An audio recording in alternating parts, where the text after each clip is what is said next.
Kasabay ng paggulong ng impeachment trial laban kay Vice President Sara Duterte, mas mataas pa ang trust at approval ratings ang pangalawang Pangulo kumpara kay Pangulong Marcos Jr. Base po yan sa pinakahuling survey ng Publicus Asia. Lumalabas na sumadsad sa negative 27% ang net trust ratings ni PBBM habang nakakuha ng 28% approval at 26% trust ratings naman si VP Sara.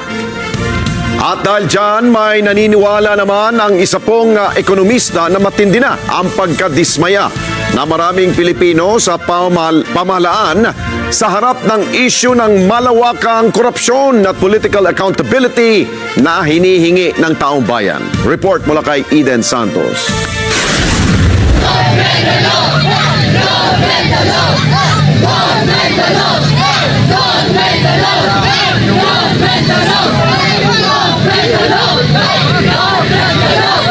Hirap nang makabawi si Pangulong Ferdinand Marcos Jr. sa mga Pilipino. Sa pinakabagong survey ng Publicus Asia ay sumadsad sa negative 27% ang net approval at trust rating ng Pangulo. Kasi sobra-sobra nang nakakadismaya yung pamahalaan. Galit na po ang taong bayan sa lahat ng korupsyon na nagaganap dito sa ating bayan.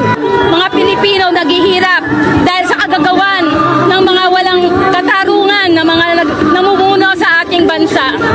Patunay umano ang matinding pagkadismaya ng maraming Pilipino sa harap ng patuloy na mataas na inflation, paghina ng ekonomiya, matinding korupsyon at political accountability. Publicus Asia, ang net trust rating ni BBM ay negative 27 na lang. Grabe yan ha. Sobrang baba na niyan. At ang ibig sabihin niyan, talagang napakaraming Pilipino ang wala ng tiwala sa ating Pangulo ngayon at sa kanyang pamamahala. Kasi ang trust ay mas mabigat kesa sa approval rating dahil ang tiwala, pag nawala yan, mas mahirap balikan yung o ibalik kasi kailangan mo talaga i-prove na kaya mong panindigan lahat ng mga sinasabi mo. Ang problema, napakalala na ng sitwasyon ng ating ekonomiya tapos puro politika pa rin ang pinag-uusapan nila. Ayon kay Cora Guidote, isang economist at dating head ng BSP Investor Relations Office, sinayang ni BBM ang tiwala ng taong bayan. Magugunita na nanggaling sa napakataas na trust rating si PBBM nang manalo siya noong 2022. So parang ang laking pag-aaksaya ang ginawa niya doon sa pagtitiwala sa kanya ng mga Pilipino noon.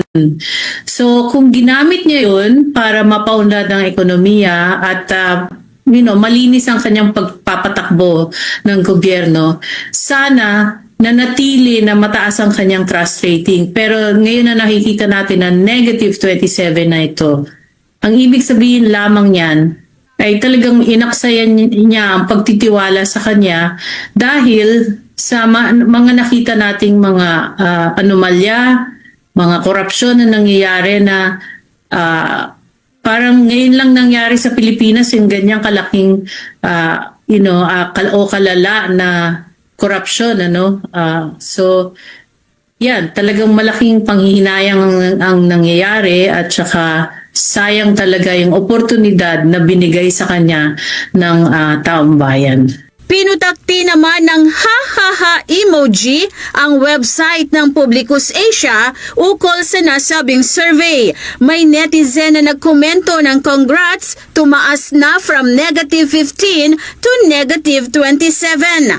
May comment din na negative 27 congrats dahil yan kay Clary Ring. Parang spaghetti lang, pababa ng pababa at marami pang negatibong komento para sa Pangulo. Agad namang ipinagtanggol ni House Deputy Speaker Janet Garin ang Pangulo sa mababang trust rating nito. Kapag ikaw ay nagtatrabaho, kapag ikaw ay magandang bunga at ikaw ay magandang puno na nagbibigay ng magagandang prutas at bunga, babatuhin ka ng babatuhin ka. Samantala, muling namayagpag sinasabing survey si Vice President Sara Duterte sa kabila ng mga aligasyon laban sa kanya sa impeachment trial ay nakakuha ng 28% approval at 26% trust rating si VP Sara. Eden Santos para sa Mata ng Agila. Matatag, matapang, matapat.